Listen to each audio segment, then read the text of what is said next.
Yeah, things just disintegrated. I think the statute of limitations have run out, so I could probably talk about that.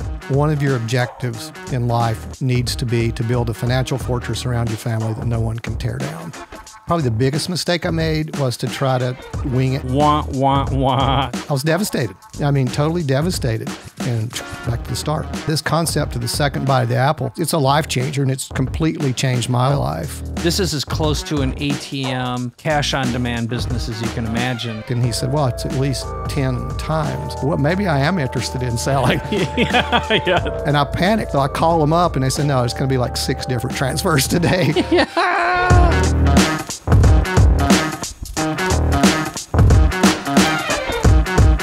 Hey, this is Mike Koenigs. Welcome to another episode of Capability Amplifier.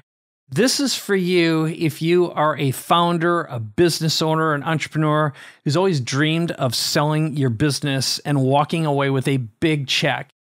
And if you're like me, after I've actually sold 5 businesses. So part of this interview and this conversation with Joey Osborne, my special guest, who just had an exit, is all about our biggest and dumbest mistakes we've ever made as we prepared, but also some of the biggest life lessons and the capabilities we had to add to our skill set in order to get to this special place. And one of the things that we've found in talking to many business owners and entrepreneurs is we get stuck on how do you start preparing to sell your business? Maybe you don't know what you don't know and you hesitate because you're worried that maybe when you do sell your business, either you won't get paid, the deal will fall apart, or the buyers won't share your business values or your personal values. They're actually people that you need to like. So one of the things I love about Joey Osborne, he and I met about 10 years ago. He's been a client, he's been a friend, but he recently sold his business just a few months ago, and he walked away with an 8-figure payday. And he's acquired by a private equity firm. So part of what you're going to learn today is how to get positioned, how to become attractive, and we've got some great tools to give away. So one of the things that we'll have and share are the 5 most important things that any business owner needs to know to get acquired. And these are the non-obvious things. These aren't what's on your spreadsheet. It's just as much how to think as it is the preparation. And one of the great things about Joey, which I'm really excited about, is not only did he continue to work with this private equity firm, but he's now helping other business owners who want to learn and prepare for the exit. And he's got some great strategies. So what I think I love most about him is, number one, he's got some unique insights. He has 30 years plus of education and experience. He's a guy who's invested in himself. And he's always focused on lifestyle compatibility. He's got really interesting hobbies. He's a falconer, for example. He was just telling me about this amazing Humvee that he restored. And so he's just a well-rounded human being. So with that, I'm just going to move right into talking to you, Mr. Joey Osborne. Mike, thank you. Thanks for having me. It's a little intimidating to have Dan Sullivan looking over your shoulder with this, my favorite mentor on the planet. Yeah. But no, thanks for having me. No, this is something I've been looking forward to doing. We've been talking about this for months, maybe even years. And as everyone's going to learn, not only do we have some great giveaways today, I think you'll walk away with a great education. So maybe before we get into the process of selling the business and some of the great content, why don't you share a little bit of your entrepreneurial journey so people have a context? Because Sure. People who do know who you are would recognize you from Strategic Coach. You've been a member. You've also been a member of Genius Network. And you've also spent a lot of time with a lot of mentors, friends of mine that we share in common too. But let's just get into a little bit of your backstory. Yeah, great. Well, thanks. No, and you know a lot of the backstory. We've been, as you mentioned, connected now for a decade or so. So you've seen the evolution of Mosquito Authority. I won't go back much before that, but it's been about a 15-year journey from really the time it really got started until the exit, and lots of good times and bad times along the way. But it was one of those businesses that sort of came out of a necessity, in that I was transitioning from one thing to another. I'd been a contractor, building contractor, specializing mostly in lakefront construction, boat dock, marine construction. And then a complete flip into something, it was pest control space that I knew nothing about, but it was all about timing. And having been a lifetime entrepreneur, it's easier. I mean, there's so many things that we've all done over the years. It's even hard to remember them all, but I think the statute of limitations have run out on the stuff that I probably shouldn't have been doing, so I could probably talk about that. But I think the big takeaway was the timing, just starting the right business at the right time and sticking with it was another challenge that we can talk about. But then getting to the end, the big payday, the big reward was worth the grind. Yeah. And for you, and I'm going to get into a little bit more about the business, but because you had the exit with the private equity firm, you didn't sell the entire business. You have something that you've referred to as the second bite of the apple. So why don't you give us the Tarantino mini version, and then we'll get back into how the business got started in the first place, because that's a good story too. Yeah, it is. And having never been a mergers, furthest thing from a mergers and acquisition guy, I'm a grassroots entrepreneur. So yeah, there's so many cool terms that have evolved out of that business. But yeah, this concept of the second bite of the apple is literally, it's a life changer, and it's completely changed my life.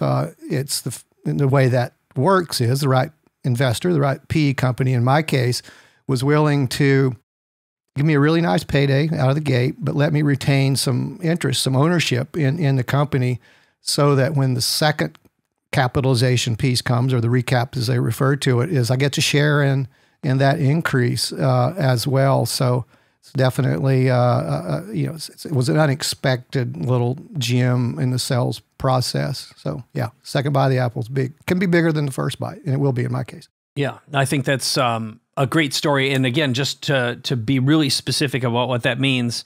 So you had the sale, private equity firm comes in, they give you a good chunk of dough. In your case, it's a multiple 8-figure exit, plus you retain actually a pretty substantial percentage of the business, which means the PE firm invests, they provide support, they help you grow it, you're available as an advisor. Yeah.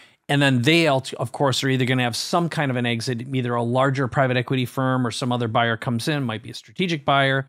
They've done all the prep, and then boom, you get a second exit along the way, which, as you say, could very well be, staggeringly life-changing. No, absolutely. Yeah. Absolutely. And it's an opportunity that you just can't, outside that PE world or outside that big investment world, you can't really get those sorts of opportunities unless you're $200 million, $250 million investor. You just don't get those chances. So yeah, to play in the same game with that caliber of folks is really fun.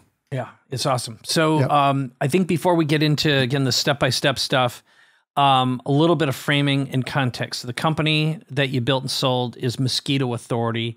Why don't you talk a little bit about why you started it, what the origin story was, and how it was structured? Because the dead giveaway here is it's a franchise organization, yep, which has pros and cons. But I think for someone to understand your systems that you developed along the way that you provide now, understanding the context is going to matter. So why don't you just share a little bit about why you invented the business and what the driver was? Yeah, thanks. No, as I mentioned, it was a timing issue. So it's really got going. The business got going really well around 2009, and we all know what happened in 2008, 2009. Yeah, things just disintegrated. Yeah. And I happened, as I said, I was in the construction business. It was a really great business, a super cash flow business. But as we know, in 2008, 2009, cash stopped flowing, and I was a victim of that, left with contracts that weren't paid, left with some financial commitments that I had probably stuck my neck out a little too much, banking on the industry continuing. So fortunately, as going back to the necessity piece, I had started this little company, and it was nothing but just like almost an accidental kind of thing. I had a 2-year-old at the time, and mosquitoes were really bad where we lived, so we couldn't put her out in the backyard to play without smathering her in DEET or doing citronella and all these things that I knew didn't work. So I started looking for options. How can I better protect her from these mosquitoes? And I kind of stumbled onto a little niche that literally had just gotten started maybe a year before, and that's the backyard mosquito space, which now is a 15, 16, 18-year-old industry that's booming. But again, timing happened to be there at the right place at the right time. Being an entrepreneur and a do-it-yourselfer, I started doing the research. How this one company basically owned the market at the time. So did some background research, figured out what they were doing. Went online, ordered the what I thought would be the stuff to do it with, the chemical and the machine, and sprayed my yard, 0 mosquitoes. My wife was blown away. I was blown away. And again, first thing I thought was, how do I monetize this? This is too good just for me to keep to myself. Put a single yard sign in my front yard, put my cell phone number on this yard sign, and it said something like mosquito-free zone or something like that. Miraculously, no one called the number. Yeah.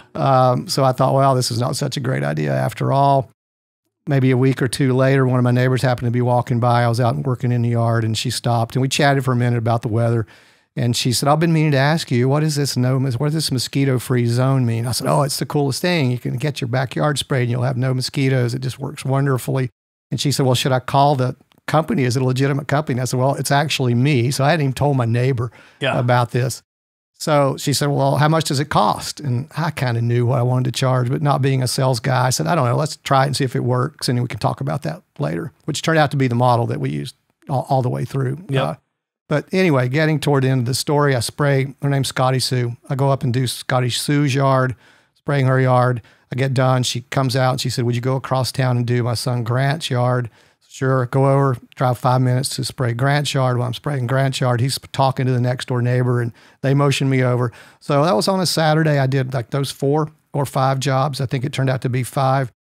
Monday morning, Scotty Sue called me, and she said, I was at church yesterday telling people what you're doing. I have 12 people who want to try your service. So I knew then it was a real thing, and it worked.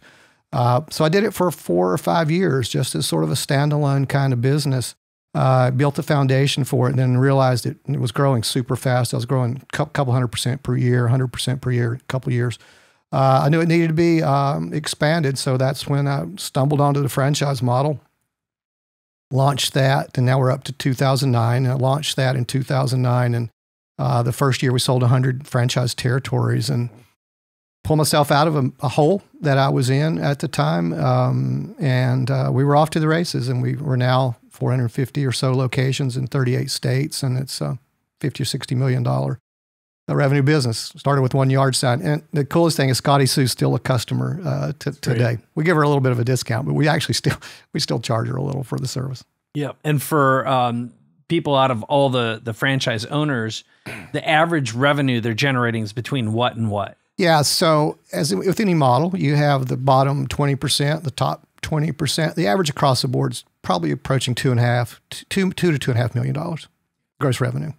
And it's a 6 month. It's a 6 month a year gig too, and it's another cool part about it. You can take the winter off in this model. Yep. And I think what I was super impressed with is the business model itself is awesome. The whole promise to and I'd like to hear the pitch to the franchise owner is what the big benefits that ultimately sell them. Super question. And that's the reason we sold 100 franchise territories our first year is the thing sold itself. I mean, there was a wow factor connected to it that you can't create that artificially. It was a brand new industry. It had this component to it. It still does, where people don't believe that it works because most folks have tried everything for mosquitoes.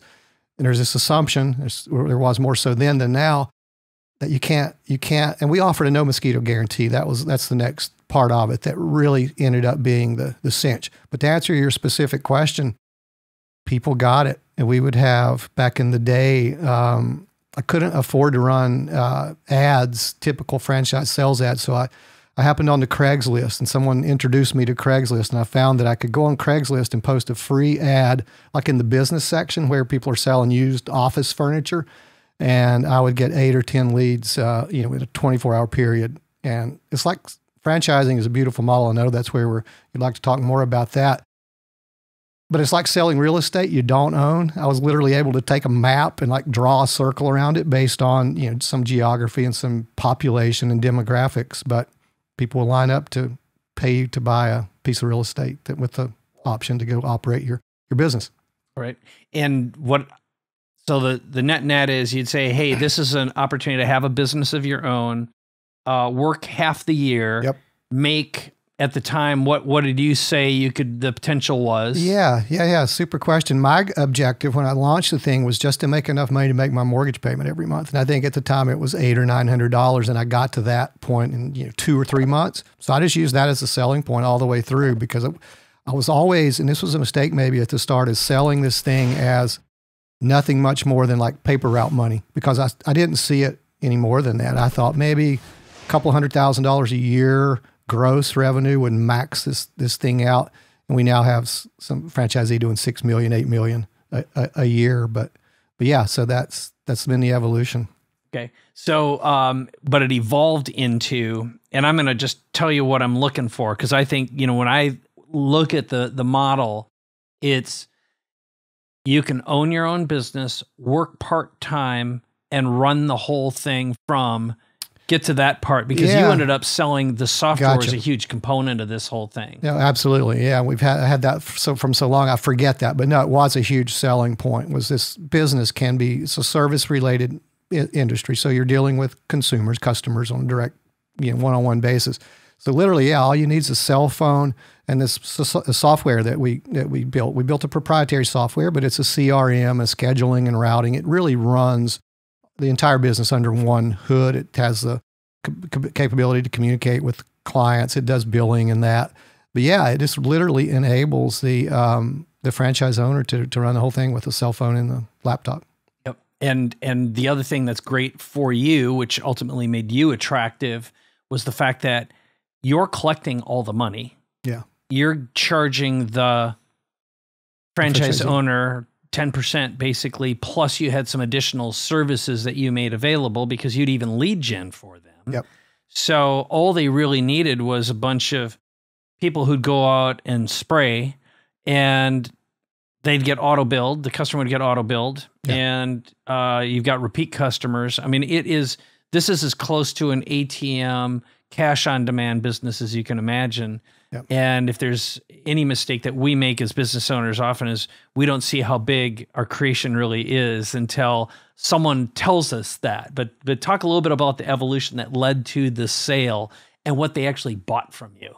Yeah, so you're right in terms of not realizing because it's for me, it was a slow process. I'm talking about 15 years total, 10 or 11 in the franchising space. So yeah, you lose sight of where you started and what that one piece was that got you going. But what ended up happening with me specifically with the purchase is I really didn't know that I had anything of value because like most entrepreneurs, founder-led companies, I was like you investing money back into the company. Obviously, you want to pay as few taxes as you can, so you're looking for ways to reinvest. Paying myself very handsomely. I had a great salary, all that stuff was working fine, but I really didn't think that it was something that was marketable. And at some point in time, maybe a year or so before the sale, I started getting occasional calls or emails from, people who were saying, "Are you interested in selling your business?" And my assumption was it was just, somebody trying to sell me something, some product or service. So I ignored a ton of them, but I finally took a call one day, and it was from a guy who turned out to be a headhunter. And his role was he had owned businesses before and had exits, and he was trusted by one particular big private equity company. And he introduced himself. I liked him, so we continued the conversation, and he asked me if I was interested in selling, and I shared, probably not. I don't think I have anything anybody would want. And he said, "Well, what are you basing that on?" And I said, "Well, I don't know." And he said, "Well, what's your EBITDA?" And I said, "Not only do I not know what my EBITDA is, I don't even know what EBITDA means." So he got a chuckle, and I said, "Well, now I'm a sucker." So anyway, long story short, there he coached me along, gave me some really good, solid advice on. First of all, once we determined what EBITDA was, he said, "No, you've got something here that's worth something." I said, "What do you mean?" And we'd established EBITDA, and he said, "So what happens is these investors or PE companies will pay you a multiple of that number." And I said, "What could I expect?" And he said, "Well, I probably shouldn't tell you this, but it's at least 10 times. So I knew what the first number was, and I quickly did quick math. I thought, well, maybe I am interested in selling. Yeah. I actually have something here. It's of value. So anyway, he was a great mentor, still is involved and a good friend. Helped me through the process. And got us to a first offer. All right. So but the first offer fell apart. Did. And what was the reason for that? What was the big takeaway lesson? And then we're going to lead into the big deal that actually happened. So let's do a little contrast here, because again, this is leading up to the 5 things that were non-obvious, but super important that you focus on today when you're working with and advising other business owners. Yeah.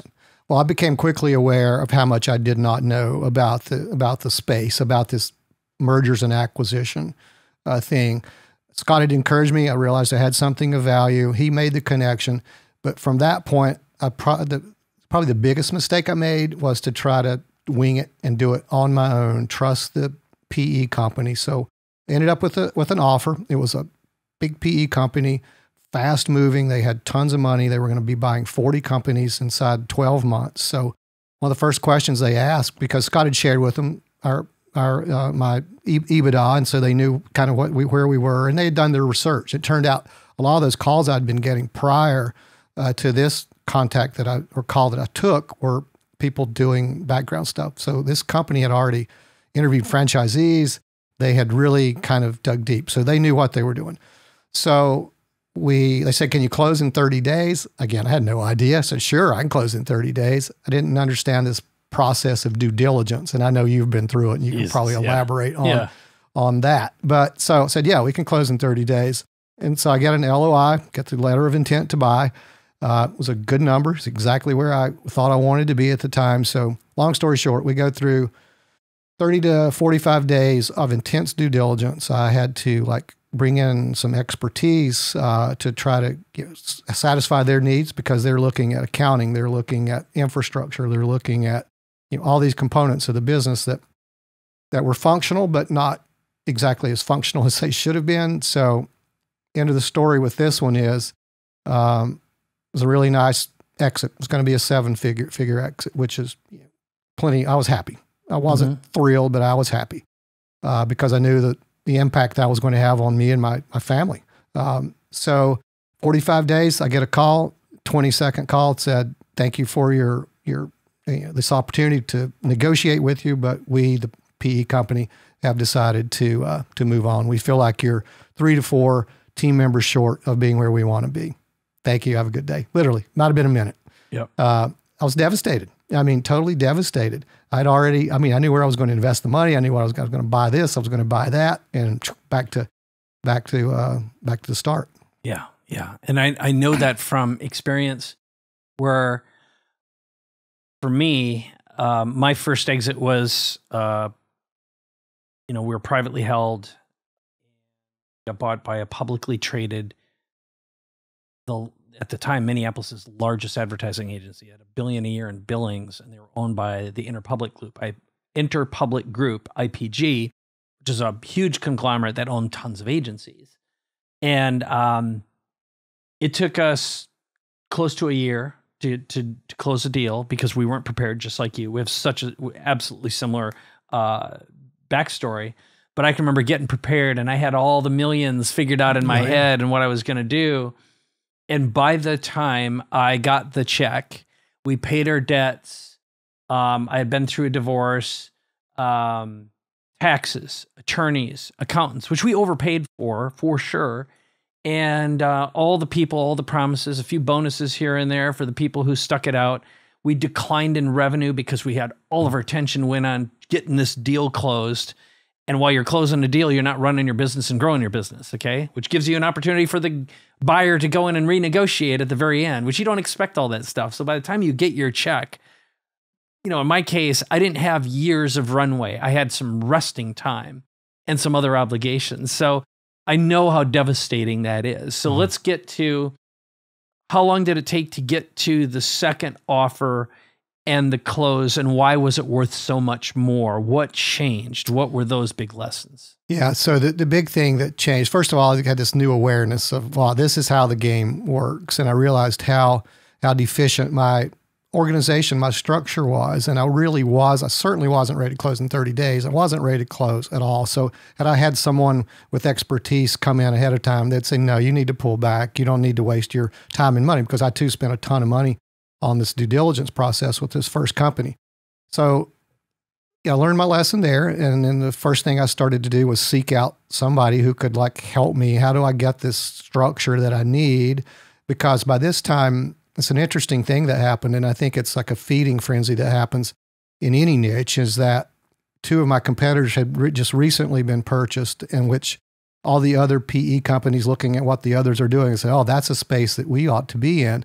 So within probably 30 days after this offer having fallen through, I had 5 or 6 other PE companies reach out to me, and now I'm taking the calls. Unlike the first time around. Yeah. Now I'm responding to emails and taking the calls. But my message to them was, at this point, I'm not ready.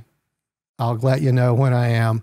So yeah, I made some contacts. I had a couple of referrals, and I had a gentleman referred to me who had experience in M&A. He had CEO experience, so I brought him in on an interim basis, and we started getting our ducks in a row and building out the things that we knew, so that we would be ready. Right. So how did it end? So it ended well. So yeah, it was a pleasurable experience. The process ended up being pleasurable because the stress was much lower now, because I knew what they wanted. I had this mentor, this guru, this professional now guiding things, and he was putting out fires and that. So it turned out to be the best decision I made, was having him on board.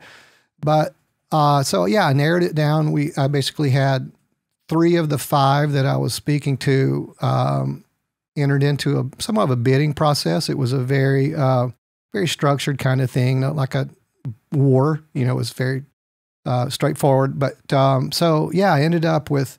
I didn't actually take the highest offer, but I took the one, the best, in my opinion, and that best was what you described earlier, the opportunity for the second bite of the apple, a company that was very, very accommodative. They were willing to buy as little or as much as I wanted to sell. In the end, decided to sell. I thought it made sense to sell controlling interest to them, because part of our growth process plan was to do it through acquisitions. And I knew if we're making acquisitions, I wanted them to be making those decisions. It's mostly their money. So yeah, so the end product due diligence was probably still 4 to 6 months, and it was grueling, and I spent a lot of money, but I hired the best on the advice of my mentor. I hired the best law firm that I could find, and those are expensive. Yep. So I ended up spending $400,000 in due diligence. A big part of it went to the law firm and to the accountants that were associated with them. Best money you can spend. So, yeah. And I think you would agree with that based on some of the trials and tribulations that you had.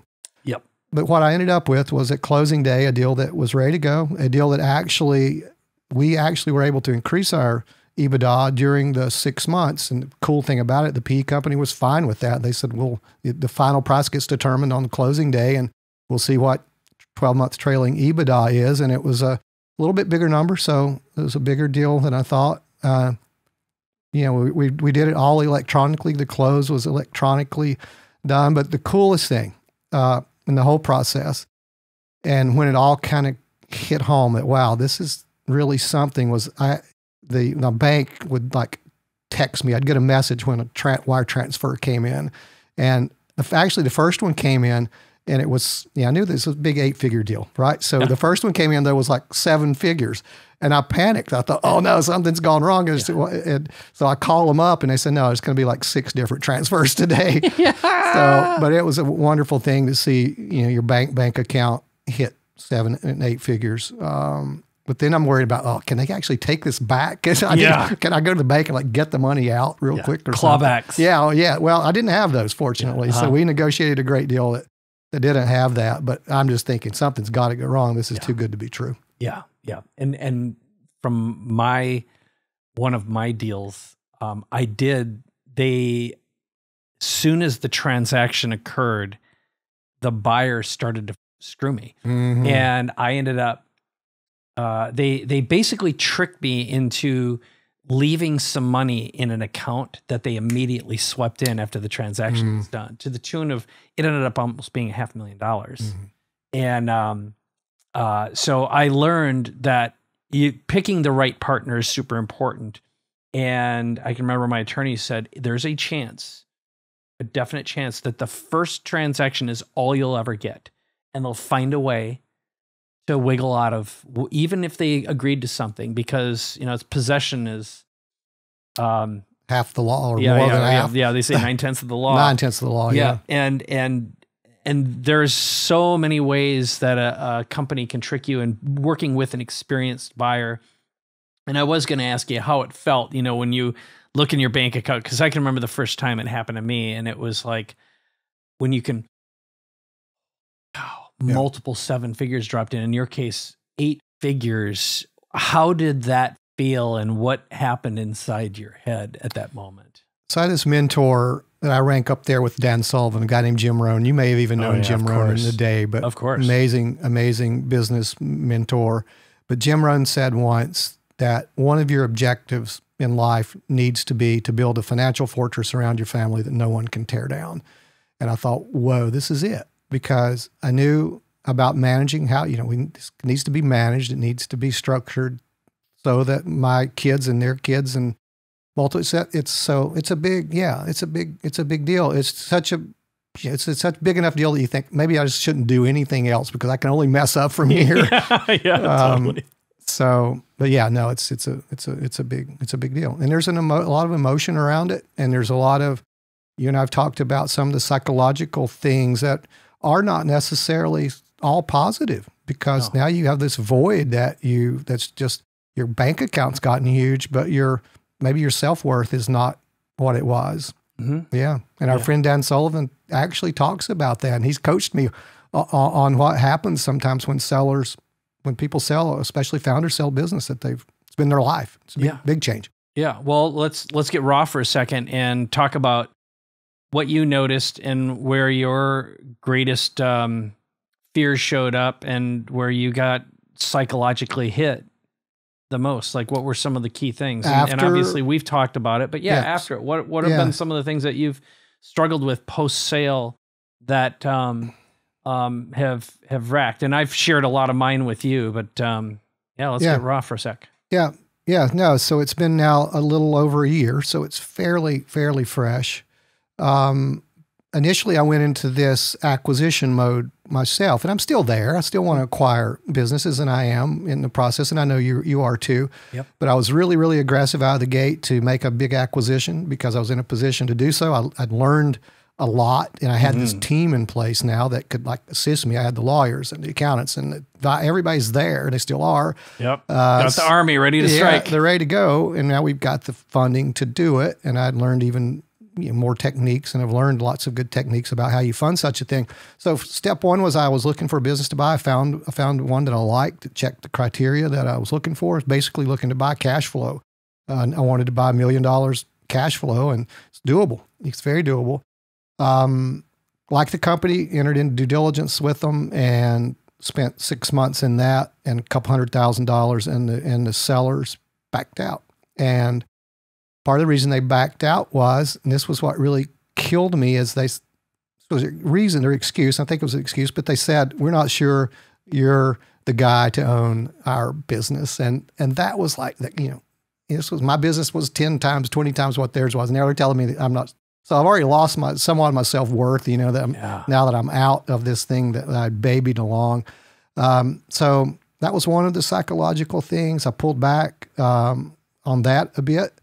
But I think the main thing, the bigger one is, and now thinking about how I would do things differently, is pretty quickly get into something else. I only took 2 weeks off, maybe 2 weeks.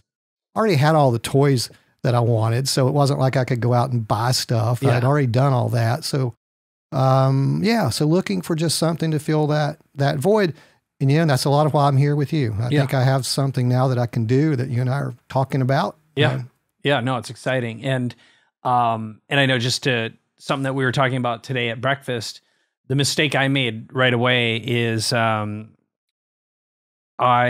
had a huge bank account, and I started a show, and I started investing, and I surrounded myself with people who are very happy to spend my money and have big parties on my bill.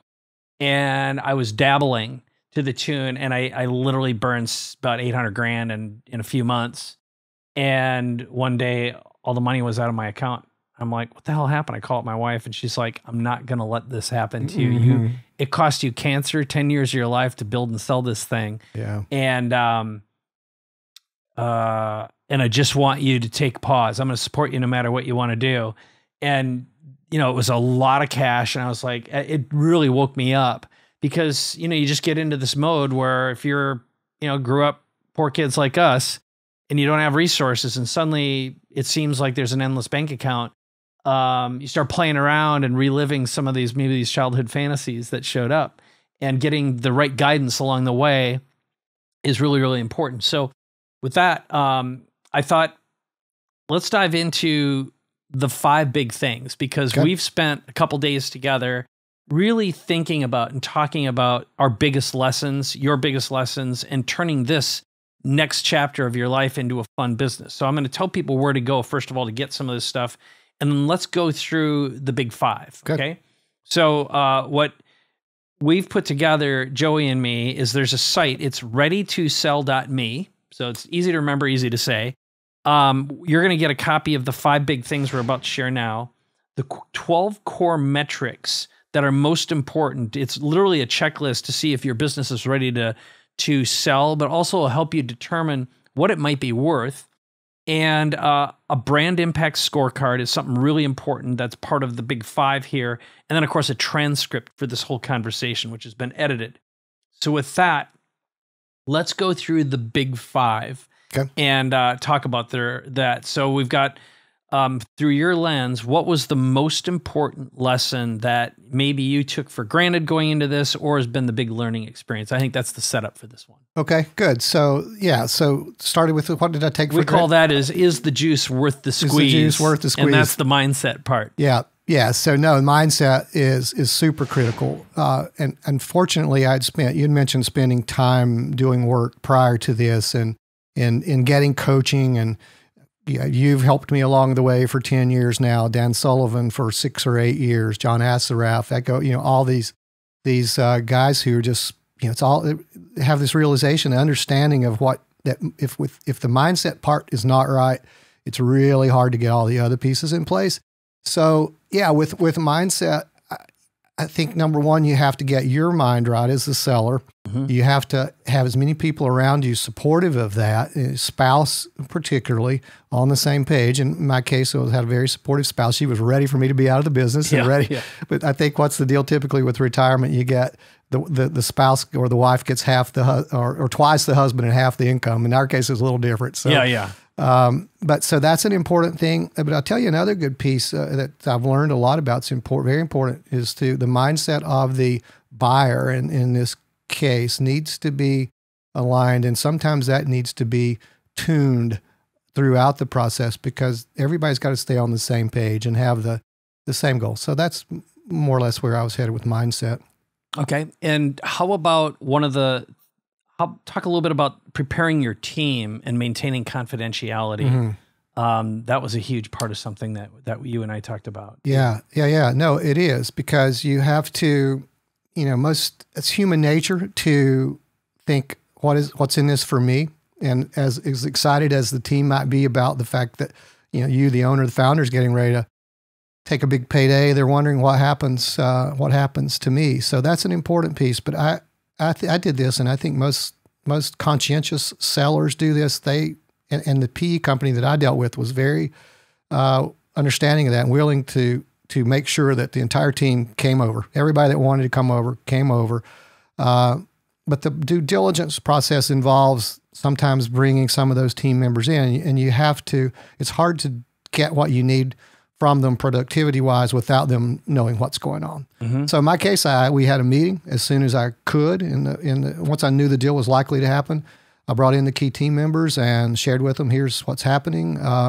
It's the timing is right. It's good for the company. It's going to be good for you. And sold them on the whole idea. And I didn't share with them at the time, but I certainly knew that I was going to compensate them well with some very nice bonuses, which I did. And it was critical too for the PE company, because they wanted commitment from me or assurance from me that these key people were going to still be there. Yeah, of course. They didn't want everybody walking out the same day. Right. Yeah. And that's, talk a little bit about the due diligence process, but also the knowledge of when you're working with a sophisticated buyer in your case. This wasn't like an acquisition by a competitor or a collaborator in the industry. Yeah. The fact that they're so much more sophisticated than you could ever hope to be. So just talk about that perspective. Yeah. So the second time around versus the first time was night and day for me. So I was a bit prepared, but yeah. So a company that's running a multi-billion-dollar fund has more lawyers than I have friends.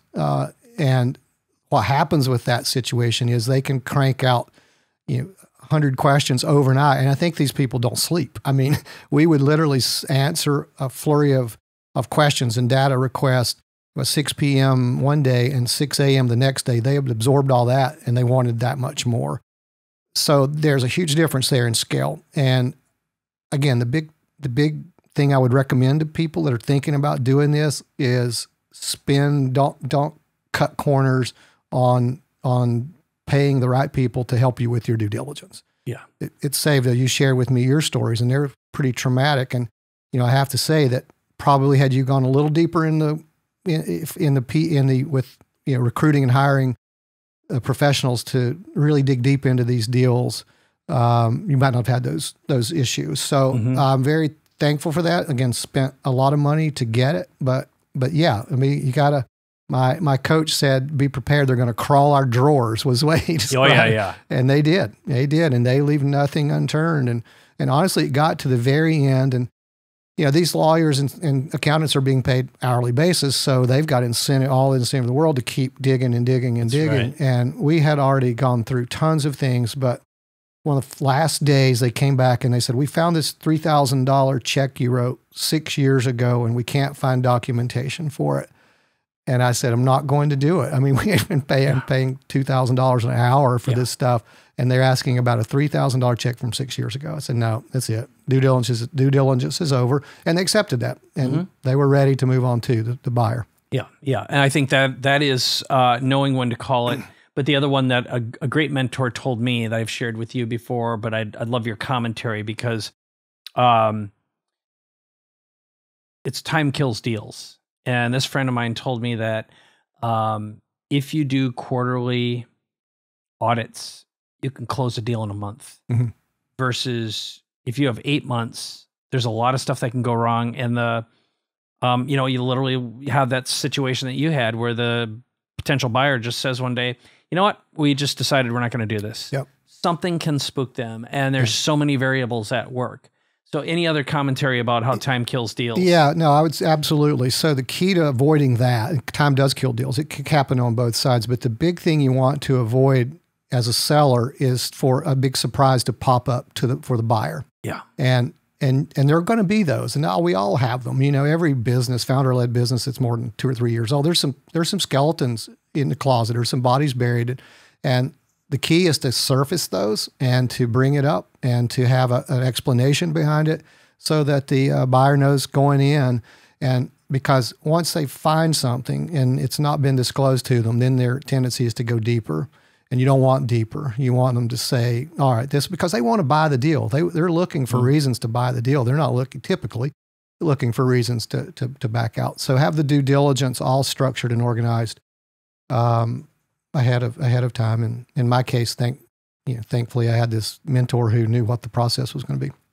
That's very good. All right, well, let's move into number 2, which is sizzle or steak. And again, for you as a listener or a viewer right now, all these are at readytosell.me. It's a whole toolkit for preparing your business to be purchased. You also learn about working with Joey. So sizzle or steak, talk a little bit about the sizzle and the steak. Yeah, so I think it's all about branding and snazzing up something that may not be all that snazzy. Because again, the buyers are people and they have emotions and they respond to the same things that the seller, responds to. So yeah, it's just about, you can have $100 million company and a $200 website and it's a whole different strategy, and you can flip the thing around too. You can spend the money, but anyway, I think it's very critical to snazz up, polish up. I have a friend that talks about knocking the hair off of the dog kind of thing. And so that's it for me around that, make it as snazzy as possible. And a big part of that, I think, is through the polishing the brand, I guess, is the best way I like to think about that. Yeah. You talked about Peacock, and what we've done, for example, and what we're offering is part of this little package at Ready to Sell Me is the brand impact scorecard. So it's not just the aesthetic appeal, but it's the packaging, the positioning, the messaging. And we've come up with about 75 different checkpoints that we look for in a brand. And it's like, do you have a good story to tell? Are you referable? Do you have social proof? All that's included in this checklist that we put in the package. So it's really a nice tool. And I think you also, when we were brainstorming about this, it's the icing on the cake.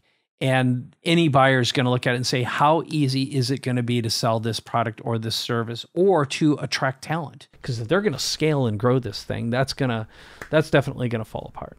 All right, so let's go on to number 3. You called it the warts and all. So that had to do with the credibility and the believability. But talk a little bit about that. Well, I think I kind of touched on it in just this last thing, where it's okay to bring out those things, those negatives that are going to come up anyway, because there's a reverse psychology piece to that too with the buyer, because these investors, the buyer, whether it's PE or any other investor, they're looking for these little warts and whatever other things that they can like take care of and deal with, and they see that as being a multiplier, and that's what they're looking to do. How many ways can we multiply this thing with our skill set? So I think it's good to bring those out, and to talk about those and polish them up. What were some of yours? What were some of the biggest warts that you had that you knew, and then some that you discovered, especially during the big sale that in your case could have turned into potential opportunities? Yeah. So for me, the biggest one was me, I think, and this predates the first offer, because I had definitely maxed out in my potential and what I could do running a $50-60 million company, an entrepreneur with no year and a half of college. I learned the dean has 2 lists. Yeah. And one of them gets to go home and the other gets to get the big job. And I was on the one to go home.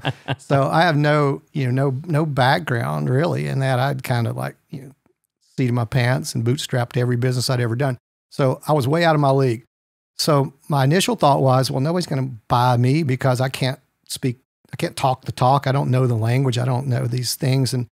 But what I realized is that was actually something that they were looking for. They were actually looking for the founder who was ready to transition to a real CEO or a real management team. So that was a big piece of it. Maybe that was number 1 for me. Was literally me. But then I also had a lot of the internal things that needed to be fixed. Processes weren't documented was probably the biggest one. And I think I got a $3 million ding for that. We left $3 million on the table because processes weren't documented. And I knew that. My partner, my mentor, and I knew that, but we had to make the decision. We have 16, 18 months to get this whole deal done because we want to take advantage. I didn't know what's going to happen in the marketplace. Is money going to go away? I still don't know that. So we made the decision to focus on other things and just say, nope, we don't have documented processes in the business. And so it worked, but it was a hit. Yep. So then you got to listen to the wah, wah, wah songs. That's right. All right. Yeah. All right. Number 4, good guts. Talk about that one. Well, goes back to the processes and documenting, hopefully having documented as much of the processes in your business as you can. You have to have good books. There's just no way around having good books, because that's you walk from that pretty quickly. Any investor will. Doesn't mean that you have to have them back 20 years. It doesn't mean that they can't be fixed, whatever you have, but you've got to get that fixed. So that's one of the guts. I would say a key part of that's key team members, having the right people in place ahead of time and settled into their roles. That's one of those things you'll get dinged on if you don't have that. So those are the biggies. Okay. And then you also talked about the ability to hire and bringing in Chris and Tim. So why don't you talk about Chris as being one of those important people. Who was he and why was he important to the sale? No, very good. So Tim was a mentor I refer to along the way. So we knew that I wasn't CEO material, and Tim was not interested at this stage of his life. He's done all that. He wasn't interested in being CEO for this new company. So we needed to hire someone. So we were very strategic about that. But at this point, the PE company was involved. We both felt good about the deal was going to happen. They knew we needed a CEO, and they knew part of our plan was to hire a CEO. So we jointly, with their input, recruited through a recruiter, talked to a lot of candidates, and hired Chris that you're referring to as our CEO. So not only was he now positioned with the PE company because they liked him, he guided us through the most of that due diligence because he also had a lot of experience in that space. So, yeah, for sure. And then number 5, we've already talked a bit about the buyer, but just talk about the buyer side of things and what you, like, if you were advising and working with a business owner right now, what would be the biggest takeaways that you would say these are absolute musts when you start talking to a buyer?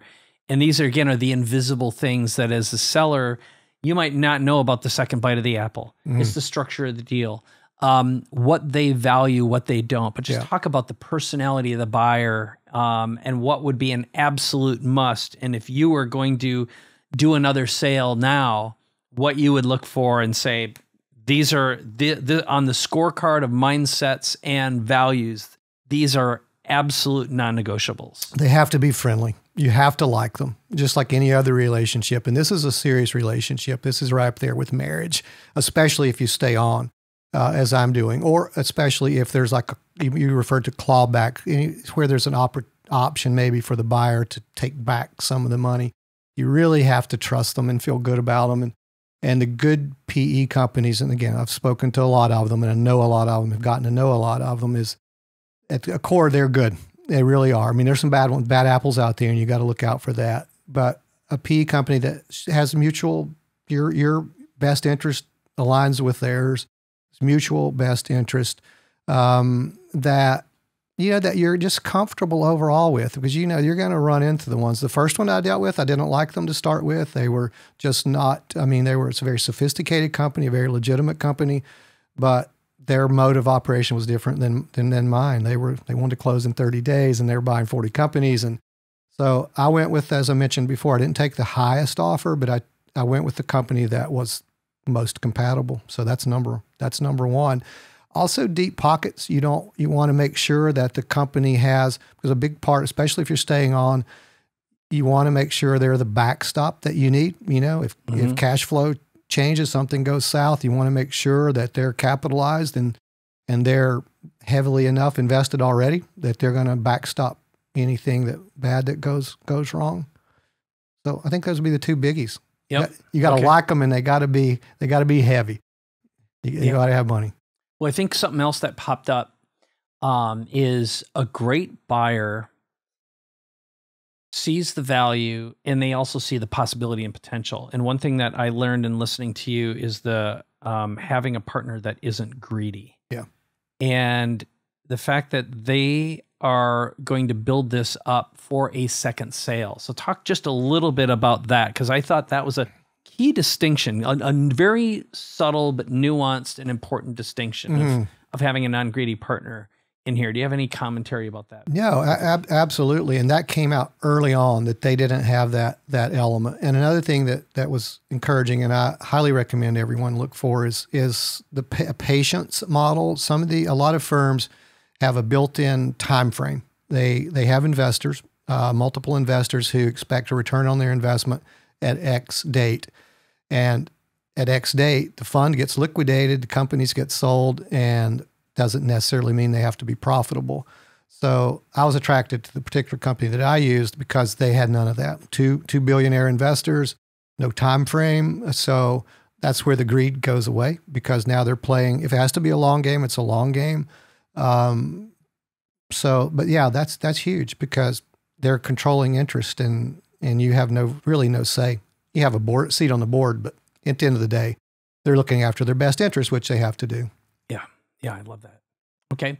So from here, we're going to talk a little bit about the workshops. I'm going to set this up for our listener and our reader, and then I want you to talk about it. So first of all, we've got the tools that we're giving away. Again, it's at readytosell.me. You get the transcript, the 5 big things in even more detail than we've discussed here. The 12 core metrics. These are the fundamentals that any buyer is going to look at that you need to have prepared. The brand impact scorecard, which is the checklist of over 70 different things that any smart buyer is going to look at and look for. I'd say they're even deeper, so it's pretty sophisticated, but you really want to understand these. And then finally, an opportunity. What I convinced Joey to do is collaborate.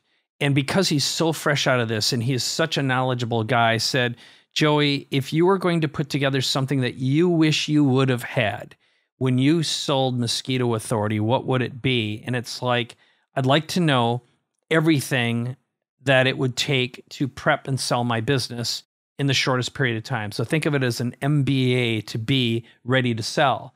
And so what we put together is a workshop. It's a one-on-one workshop to work with Joey and I for 2 to 3 days and to get your business ready to sell and also get some of the tools you need and be prepared so you can communicate with a level of sophistication with a buyer, understand some different options, but also have the preparation in place. So Joey, why don't you talk a little bit about what we'd be doing, what we'd be putting together, and what the big value is? Yeah, no, I'm super excited about this because we've actually pulled together expertise, probably going back, gosh, I don't know, 10, 30, maybe 30 years worth of expertise in our experiences in going. You've been in the M&A space for a long time, so you have more experience than I do. But the beauty of pulling all this together and providing tools that in a 3-day workshop can, I think, condense what I went through for 18 months and spent $500,000, probably more than that. Yeah. So we're pulling all that into, especially the tools, and those are the most useful things, the spreadsheets, the impact filters, all the things that